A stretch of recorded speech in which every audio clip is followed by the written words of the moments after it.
महात्म्य छठा अध्याय सोमवार व्रत विधान। सनत कुमार बोले, हे भगवान, मैंने रविवार का हर्ष कारक महात्म्य सुन लिया। अब आप श्रावण मास में सोमवार का महत्व मुझे बताइए।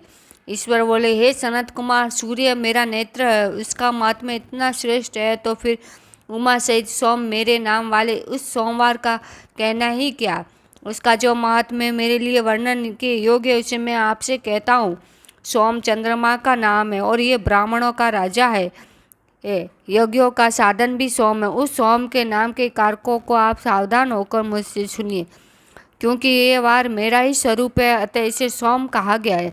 इसीलिए ये समस्त राज्य का परदाता तथा श्रेष्ठ है। व्रत करने वाले को ये संपूर्ण राज्य का फल देने वाला है। हे विप्र, उसकी विधि सुनिए। मैं आपको विस्तार पूर्वक बता रहा हूँ।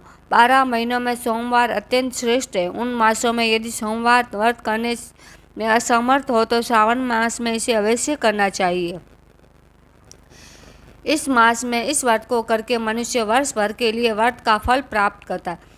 श्रावण में शुक्ल पक्ष के प्रथम सोमवार को यह संकल्प करे कि मैं विधिवत इस व्रत को करूँगी। शिव जी मुझ पर प्रसन्न हो। इस प्रकार चारों सोमवार के दिन और यदि 5 हो जाए तो उसमें भी प्रातः काल ये संकल्प करे और रात्रि में शिव जी का पूजन करे। 16 उपचारों से सायंकाल में शिव जी की पूजा करे और एकाचित होकर इस दिव्य कथा का श्रवण करे। हे सनत कुमार, इस सोमवार की कही जाने वाली विधि को अब मुझसे सुनिए। श्रावण मास के प्रथम सोमवार को इस श्रेष्ठ व्रत को प्रारंभ करें।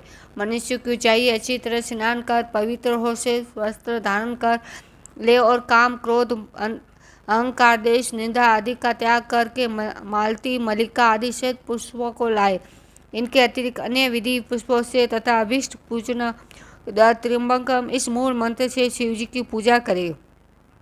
उसके बाद कहे, मैं सब भावनाश महादेव उग्र उग्रनाथ भाव शशि मौली रुद्र नीलकंठ शिव तथा भवहारी का ध्यान करता हूँ। इस प्रकार अपने भी भव के अनुसार मनोहर उपचारों से देवस शिव का विधिवत पूजन करे। जो इस व्रत को करता है उसके पुण्य फल को सुनिए। जो लोग सोमवार के दिन पार्वती सहित शिव जी की पूजा करते हैं वह पुनरावृत्ति से रहित अक्षय लोक प्राप्त करते हैं। हे सनत कुमार, इस मास में नक्त व्रत से जो पुण्य होता है उसे मैं संक्षेप से कहता हूँ। देवता तथा दानों से भी अभेद्य 7 जन्मों को अर्जित पाप नक्त भोजन से नष्ट हो जाता है, इसमें संदेह नहीं करना चाहिए। अतः इस अत्युत्तम व्रत को उपवास पूर्वक करे। इस करने से पुत्र की इच्छा रखने वाला मनुष्य पुत्र प्राप्त करता है और धन चाहने वाला धन प्राप्त करता है। वह जिस अभिष्ट की कामना करते उसे पा जाता है। इस लोक में दीर्घकालिक वांछित सुखों को भोग कर अंत में श्रेष्ठ विमान पर आरूढ़ होकर वह रुद्र लोक में प्रतिष्ठा प्राप्त करता है। चित्त चंचल, धन चंचल और जीवन भी चंचल, ऐसा समझकर प्रयत्न पूर्वक व्रत का अध्यापन करना चाहिए। चांदी के वर्षा पर विराजमान सुवर्ण निर्मित शिव तथा पार्वती जी की प्रतिमा अपने सामर्थ्य के अनुसार बनानी चाहिए। इसमें धन की कृपणता नहीं करनी चाहिए। उसके बाद एक दिव्य तथा शुभ लिंग को भद्र मंडल बनाए तथा उसमें 2 श्वेत वस्त्र से युक्त एक घट स्थापित करे। घट के ऊपर तांबे तथा बांस का बना हुआ पात्र रखे। उसके ऊपर उमा सहित शिव को स्थापित करे। उसके बाद श्रुति स्मृति तथा पुराणों में कहे गए मंत्रों से शिव की पूजा करे।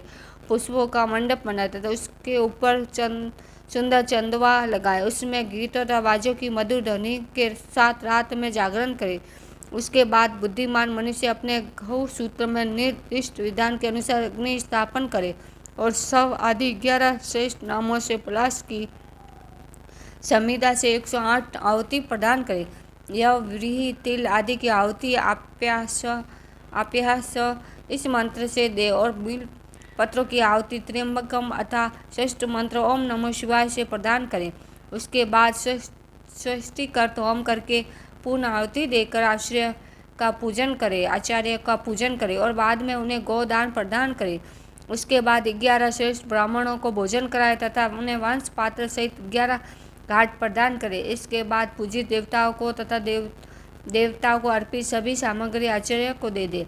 तत्पश्चात प्रार्थना करे, मेरा व्रत परिपूर्ण हो और शिवजी मुझ पर प्रसन्न हो। उसके बाद अर्षपूर्वक भोजन करे। इसी विधान से जो मनुष्य इस व्रत को करता है वह जिस कामना करता है उसे प्राप्त कर लेता है और अंत में शिव लोक को प्राप्त होकर उसे पूजित होता है। हे सनत कुमार, सर्वप्रथम श्री कृष्ण ने इस मंगलकारी सोमवार व्रत को किया था।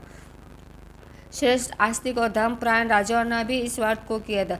जो इस व्रत को नित्य श्रवण करता है उस व्रत के करने का फल प्राप्त होता है। सनत कुमार संवाद में श्रावण माह में सोमवार व्रत कथा 6ठा अध्याय पूर्ण।